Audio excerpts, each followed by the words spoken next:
on News Talk 105.9 WMAL. O'Connor and Company. Well, in the immortal words of Robert Redford. Yes, I was about to say Robert Kennedy. In the immortal words of Robert Redford after the great movie The Candidate, when he wins his election and he turns to his supporters and aides and says, "Now what?" I guess that's sort of where we all are right now after the events in the House of Representatives. It's like, okay, that happened. Now what? And strangely, nobody has an answer to that. We'll try to put the pieces together for you over the course of the next 4 hours on O'Connor and Company at 5:07. Good Wednesday morning. It's 6:35. Cal Thomas will be our guest. 7:35. Byron York will help unpack all of this. 7:45. Hayden Fisher, she's the attorney for that teacher in Fairfax who is running and who's the school board came after her, Julie Perry. Yeah. At 8:05, Newt Gingrich on the happenings yesterday in the House. And then at 8:35, one of our favorite commentators, David Marcus, he wrote a column last night about this that I think speaks for all of us, which is this seems hopeless, he said. There's going to be some good guests. Yeah, let's not go down the road of it being hopeless. Julie Gunlock, good morning. Good What's that cloud hovering over your head? A little bit like an Eeyore. In fact, this morning I was getting ready and I was like, I need a good don't be an Eeyore lecture this morning. Well, I'll do my best. All right. So as you know by now, Kevin McCarthy did not survive the vote because every single Democrat lined up behind Matt Gaetz, their leader, their hero, their fan. Their folk hero. They love Matt Gaetz now. I think that it's fair that a lot of people reflecting on the events yesterday suggest that how hardcore America First conservative can this action be if it was just 8 Republicans and every single Democrat lining. If the Democrats are on board with this and the Democrats love it, how good can it be for Republicans? And I think that's a very fair question. I think that Representative Garrett Graves yesterday in his 1-minute speech reflected certainly on my take on the whole thing. I keep wondering, what is going on? Are we redefining what conservative is? What's going on in this country today? What's going on in this body? We have Freedom Works, Heritage, Chip Roy, and Jim Jordan say something's conservative, and these folks say it's not, and they're right. And all of a sudden, my phone keeps sending text messages. Text messages saying, hey, give me money. Oh, look at that. Oh, look, give me money. I filed the motion to vacate. Using official actions to raise money. It's disgusting. He's talking about Matt Gaetz raising money on this with some push alerts. I got one of those, too. He, of course, defends this by saying, I don't get any political money. I don't get any lobbyist money. Yep, absolutely. And I rely on small donors. Right. So I'm only throwing that out there because... No, I get that. Everybody, there's an awful lot of politicians. Everyone raises money off of the things that they do. Well, and again, it's one thing to get a check for $100,000 and another thing to get, Granny sending in $10. Yeah. That's why he's doing it. It's also hard to look at this and not see... Matt Gaetz saying Kevin McCarthy violated every agreement he made back in January when he made a bargain to get the gavel. And we remember in January and I kept saying, Kevin McCarthy wants it that bad? He really wants it that bad that he wants to accept all of these things? Okay, if you want it, let's see what you do with it. But you had Congressman Chip Roy. Chip Roy led the charge against Kevin McCarthy in January. Chip Roy stood up, supported Kevin McCarthy, and basically turned to Matt Gaetz and said he violated every agreement. Dude, I wrote that agreement. He didn't violate. And he didn't violate them. Representative Thomas Massey stood up and said, "Listen, I drafted the order to vacate Boehner." Yes, I was part of that process. Right. And I don't agree with this. And I will tell you, they were getting things done.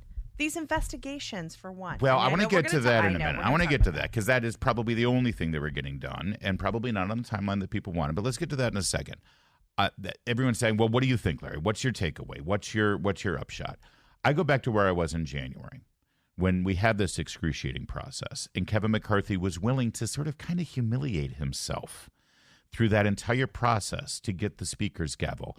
The fact that he didn't shore up the support from the day after Election Day in November, and it took him until the first week of January to even face the fact that he didn't have all the votes, where he could have been building that consensus all through the month of December. the fact that he had to prostrate himself before Representative Gates and before other people so that he could have the pleasure of holding that gavel, he knew exactly what he was walking into, all right?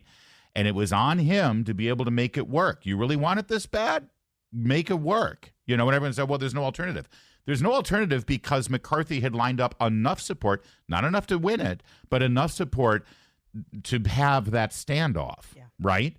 If he had stepped out and said, you know what, okay, I'm not a candidate, but then maybe you would have had a consensus person, and that's where we are now, okay, if there aren't too many hurt feelings.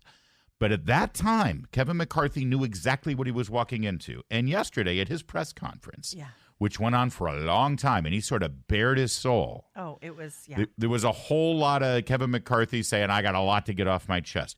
He said something that I think is indicative of exactly what was going on in Kevin McCarthy's mind when he agreed to this formula that allowed Matt Gaetz and 7 other people to remove him from Speaker.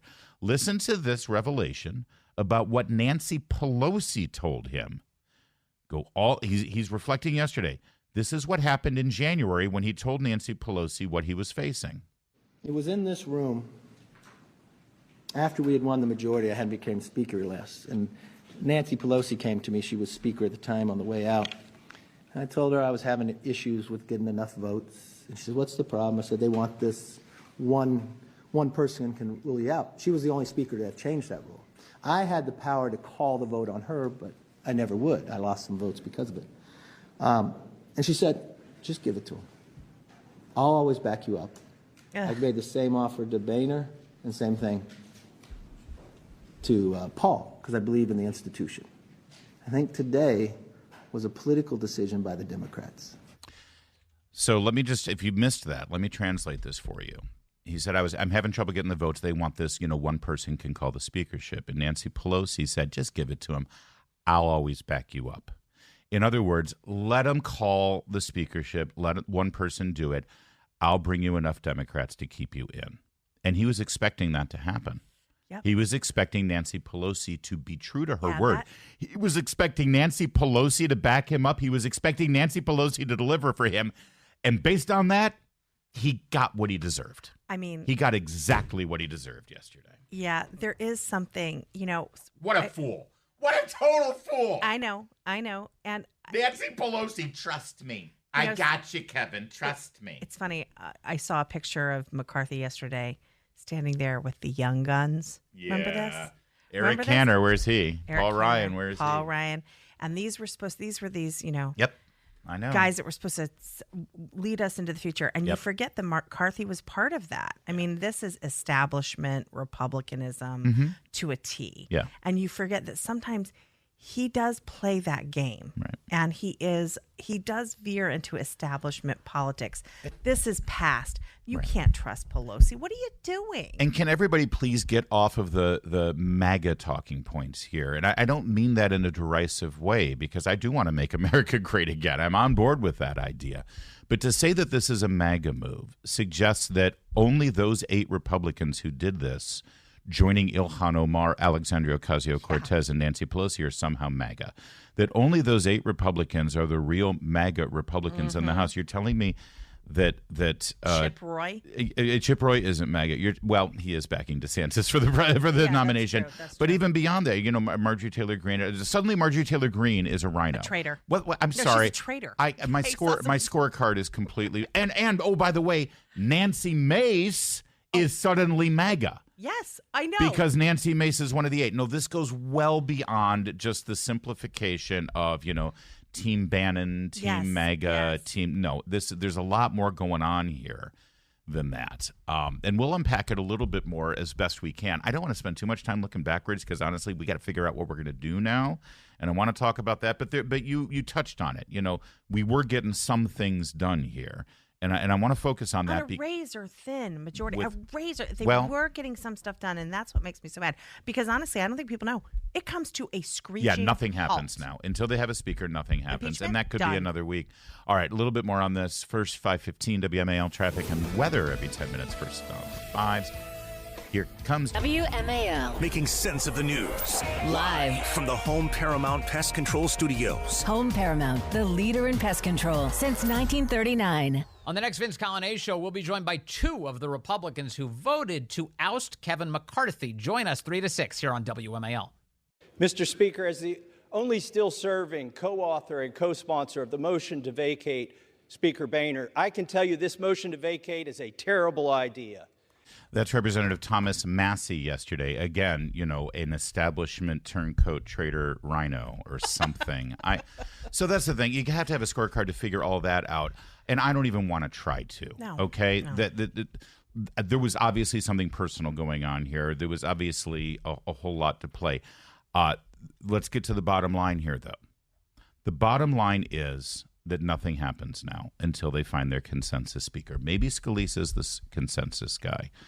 I don't know. I doubt it. Ken Buck is suddenly like a MAGA guy. Yeah. He was one of Ken Buck's the MAGA guy. That's right. Of course.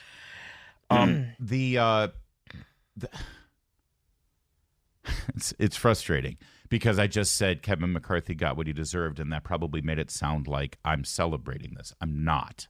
I'm ticked off about it. You've been What I'm saying is he knew what he was walking into. And if he was relying on Nancy Pelosi, then yeah, okay, you know what? Lesson learned. Lesson learned. You made a point, too. You know, we've seen some weakness from McCarthy, simple little things, like maybe having Bowman dealt with. Yeah, Jamal Bowman, the guy who pulled the fire alarm on Saturday, do you for an instant think that Nancy Pelosi, as Speaker of the House, wouldn't have disciplined him within 24 hours? Why is he still voting? Why was he there yesterday Does he still have his committee assignments? Sure. Nothing has been done to him. Things like Nothing has been done to him. It's stuff like that that is frustrating. Where Kevin McCarthy, you know, on Saturday said, well, I'm appalled that he would do this. You're the freaking Speaker of the House. Yeah, you were great. When yesterday you were like, oh, well, that's it. He's appalled. Why? I mean, the fact that Julie Kelly and John Solomon expressed frustration over the release of the videos on January 6th, that they weren't released in the way that they were told they would be released, that we were promised they would be released, that we haven't had a committee hearing looking at the January 6th committee, that there's been no discipline for the January 6th committee destroying evidence afterwards. I mean, these are things that he could have done that he didn't need any votes for because he has the power of the speakership, and he didn't do that. Even yesterday, you were like, where's the video of Bowman pulling that? Right. I mean, why Release wasn't the that video. instantly out? Okay, but I don't want to pile on McCarthy Sure. because the bigger problem, because I wish he's still there. I know. See, because I'm on team get stuff done. I'm not on Team Gates. I'm not on Team McCarthy. I'm on Team Get Your Act Together. And the one thing that I've been saying since we won this very slim majority, you just mentioned that he had a slim majority. Nancy Pelosi had a slim majority. Nancy Pelosi for 2 years had a 5-seat majority. Right. She got stuff done because her Democrats fell in line. Yep. And McCarthy should have known going in that he wasn't going to get these guys to fall in line, so you can't do your job. This is the other thing. You know, it's the discipline that bothers me so much.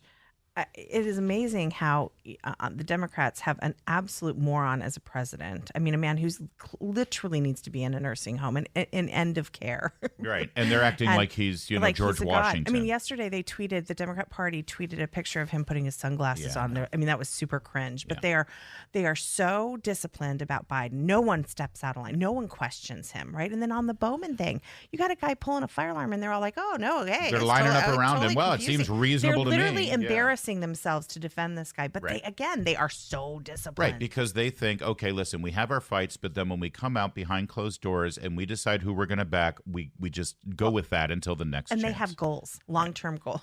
But let me say, I've been saying this since literally the day after the election, the midterms, where we got this slim majority.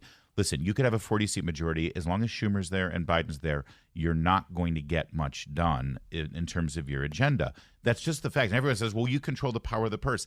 You can't, not unilaterally. The House of Representatives is not its own institution that doesn't rely on the Senate passing something and the president signing it. I'm sorry. Yes, you have the power of the purse, but only so far as it gets past the Senate. All right? And so the one thing that McCarthy could do without anybody's permission, without the president, without the Senate, is to assign committee chairmen, give them subpoena power, and go forward with investigations. And for frickin' sake, that's the one thing they were doing well. I know that people say, well, it's not fast enough. We should have already had articles of impeachment. No, because that would have been an Adam Schiff way of doing it. Yes. They are dotting the I's. They are crossing the T's. They are meticulous. You don't trust Kevin McCarthy? Fine. Maybe I don't either. But I trust Jim Jordan, and I trust Jason Smith, and I trust James Comer, and they've been empowered, and not one of them. In fact, all three of them said, let's stick with McCarthy because they've let me do the investigations. They've let me move forward. And as soon as Merrick Garland appointed the special counsel out of Delaware, Weiss, McCarthy, first day back in session, all right, we're moving forward with an impeachment inquiry. And that's what we're doing right now. Yeah. So the one thing they were doing well that they didn't need the Senate and the White House for, McCarthy was actually allowing to go forward the investigations into Biden. And now what happens today? That stops. And I will we tell have you, no investigations. And that was one of the best methods of revealing just what sycophants they were for Biden, how these Democrats would just do anything to defend this crime family. It was very useful in letting them sink themselves. Listen, we all have children, or most of us have children, and we tell them, you break it, you bought it. You mess around with something, you deal with the circumstances, you deal with the fallout. You broke that toy that you wanted so bad, I'm not going to replace it. You're going to learn a lesson here. The biggest issue here with what Matt Gaetz did in the middle of this legislative session, in the middle of a budget negotiation, in the middle of investigations, when he stepped outside after the House Speaker's chair was vacated, he met reporters and they said, what's next? And he said, we'll see. I don't know. I'm sorry. You got to have a plan here. You can't just say, well, let's see where the chips fall. You need to know where those chips are going to fall. Otherwise, you don't walk down this path. Well, and I just will say something locally that matters is that, this whole narrative of Republicans can't govern. Look, it's chaos. I mean, we do have Virginia going into elections, and this is not helpful. Yeah. So I just think it's not helpful, but I think it's overstating it. How many? I don't think people are going to say, well, I was going to vote for the Republicans, but because of this, I think I think maybe I don't know. It could. I think the Democrats can use it. Well, sure they will, but we'll see. Anyway, we've got plenty more to talk about as the morning goes on. It's 5:24. Now on News Talk 105.9 WMAL. O'Connor and Company. It's 5:36 on O'Connor and Company as we pick up the pieces of the shattered Speaker's gavel from yesterday's proceedings in the House of Representatives. What now? Well, at 6:35, we'll ask Cal Thomas that question. 7:35, Byron York. At 7:45, we'll talk about that race for Senate that's heating up in Fairfax. 8:05, Newt Gingrich will join us. And at 8:35, David Marcus, who had a great column yesterday, which I think reflects a lot of people. Certainly reflects your opinion that this is just seems hopeless right now. Yeah, I'm in a very Eeyore mood. I'm going to get you out of this. I promise you. I am. I'm going to do my best. Thank you. We're going to put the pieces together. We're going to move on. What's done is done. It's horrible. I wish it hadn't happened. But now we got to move on, and we got to move full speed ahead. The man who currently sits in the Speaker's chair on a temporary basis is Representative Patrick McHenry. You remember Patrick McHenry from your history books. Give me McLiberty or give me McDeath. That would be Patrick McHenry. Thank you very much. And yesterday he adjourned the session as the new temporary speaker with a boisterous gavel slam. Chair declares the House in recess, subject to the call of the chair. And it's shattered. Dude, it was like the mighty Thor up there. I really... You got to see the action. He's like...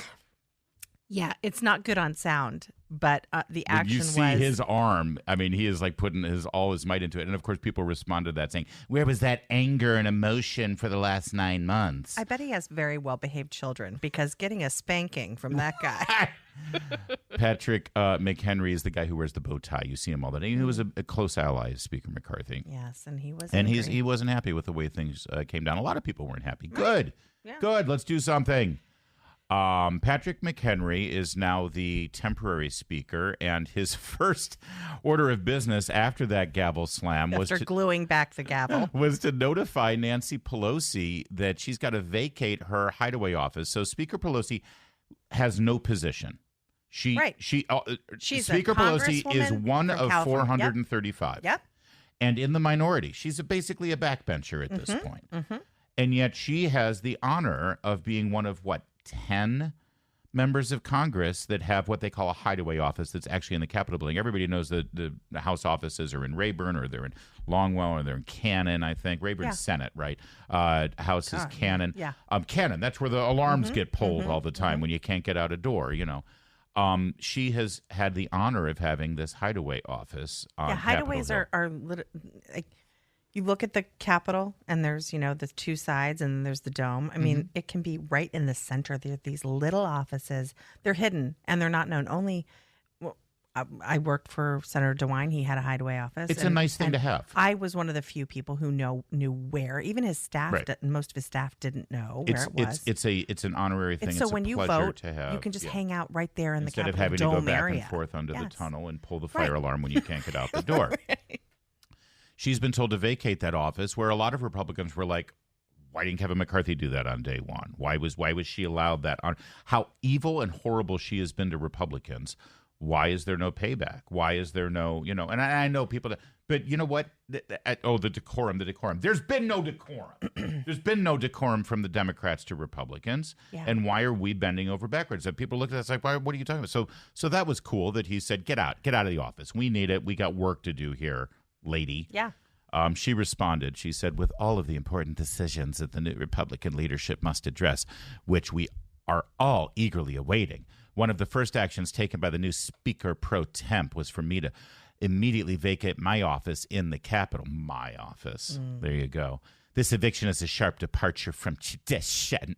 As Speaker, I gave former Speaker Haster to significantly larger suite of offices for as long as he wished. The fact that this is what she's focused on and concerned about tells you who she is. Yeah. And that this is like a big deal. She says that she needs the office because she's planning the funeral arrangements for Dianne Feinstein. Give me a break. I mean, there are Give me a break. You look up on Capitol Hill. There are these traditions. Elder statesmen, people who've been there, former speakers are given these hideaways. It is it is sort of given to members who've served the country for many, many years. So, this isn't totally unusual that Pelosi would have a hideaway office, but I do love that they're like, we're done. Yeah, You're we're dead. out. Let's move on. Yeah. So the Speaker's chair is vacated, and so now what's next? Now what's up? Oh, and by the way, one other thing I just wanted to pick up on, because it's like this is MAGA Republicans. As you mentioned, Ken Buck is hardly MAGA. He's like he's Liz Cheney. He's headed for the bulwark. Yeah, exactly. Nancy Mace is hardly MAGA. And by the way, last I checked, Donald Trump single-handedly pulled Kevin McCarthy over the finish line in January. Donald Trump went all in on Kevin McCarthy. Kevin McCarthy is Donald Trump's guy. So how is When this did he stop somehow? How is this the Trump faction flexing its muscle when Trump? He hasn't said anything publicly about this, right? No, I have not seen anything. So you'll have to put those pieces together for me and square that circle. So now they're going to move forward and try to get a speaker, and they said that the vote will be next week. Now Matt Gaetz says we should be able to do it this week. Let's go. It's like, well, you've already done your job. Let's not rush into the new thing. All eyes seem to be on Steve Scalise. He's risen up through the ranks. He's definitely a very conservative member of the House. Of course, Steve Scalise he literally took a bullet. He was shot by a radical leftist. I think that wound actually made him even more comprehensive of who the enemy in this country right. And again, people be. might not be familiar with that since the mainstream media never talks about it. That it was a political attempted assassination of 24 Republicans playing baseball in Alexandria, Virginia. He almost died. So he's the number 2 right now. He is the majority leader behind the speaker. He is the heir apparent. And one would suspect that he could be a majority sort of a coalition builder, because I've never seen anybody say anything bad about Steve Scalise. Right? Yeah, no, he's well liked. But now's the time when congressmen Jim can step Jordan up has and said say, he does not want it. Jim Jordan does not want it. And I don't want him to have it. No, because I want him to focus on the stay on the committee. That's right. But now is the time when congressmen like Matt Gaetz back in January say, oh, well, listen, Steve, I'd love for you to be the speaker. Here's my list of demands. This is what he's got to do now. It's not just enough to build consensus and get all the votes. There's going to be a few who can hold out and get some favor. And this is the dirty, messy business of politics. Yeah. And now we're going to walk, and that's why it's going to take a week. It's Unless somebody nominates Donald Trump as the speaker. Or Newt. Well, we'll ask Newt Gingrich. He's going to be joining us coming up at 8:05. Also, Byron York has some thoughts. Well, we'll get into Byron York's thoughts on it in a moment, too. We've still got more to unpack. All right, Byron York, who has followed these things for many years, said, as the opposition party, Democrats had no obligation to save Republicans from themselves. When Gates gave them the chance to remove GOP Speaker, they took it. To state Republicans against McCarthy, 208 Democrat votes made it happen. Gates's gift to the Democrats. Byron will join us at 7:35. Yeah, for everybody who says, and I know that there's a lot out there, and I sympathize with you, who were frustrated with McCarthy and the progress and frustrated that he passed the continuing resolution. And clearly the political calculation was that the shutdown would have hurt the Republicans more. I disagree with that. I absolutely disagree with that. But I'm also not the man with the power and the gavel. And they gave him the gavel. He took the gavel. So that's partly, his call to make, I suppose. But for people who think that, the only real Republicans are the ones who wanted this to happen, you have to square with the fact that if that's correct, then that means there are only 8 real Republicans in the House of Representatives, and that includes Ken Buck, who is Liz Cheney's, sock errand puppet. boy. Liz Cheney's sock puppet, and Nancy Mace, who hates Trump and is pro-abortion. Yeah, so square that. So I guess if you take that, well, those two did it just for their own purposes. Okay, so that means there's only 6 real Republicans, and Chip Roy isn't one of them, and Jim Jordan isn't one of them, and James Comer isn't one of them. And so these are these 6 Republicans are the only ones that speak for the real Republican voters out there. I'm sorry, guys. And that they're more in touch. Let me tell you something. Let me tell you something. For anyone who thinks that we're so inside the Beltway here, we're not really in touch with how regular voters. You know what made me mad yesterday? When this all came down, I had to go to the grocery store. I went to the cheapest grocery store in my town, and I bought 2 bags of groceries, and the total was over $100. And I'm talking basics like iceberg lettuce. Okay, I'm not even getting the fancy stuff. Okay, that's what makes me mad. I am so tired. The border is a disaster. Fentanyl is coming over in massive quantities. Okay, crime. I mean, look at the coverage of the crime in D.C. over the last couple of weeks. Okay, I am worried about things that affect me directly, and then this happens up on Capitol Hill, so that investigations into Biden come to a screeching halt, and that they're not investigating crime and they're not investigating DOJ. You get it. The point is that, no, I'm a normal mom, and I'm very worried about the world I am living in now, and I don't have time for this. None of us have time for this. So, look, I think it's okay to be a little frustrated with this and to look at the shenanigans that have happened on Capitol Hill and be frustrated at the fact that everything's going to come to a screeching halt. Republicans look like they can't govern.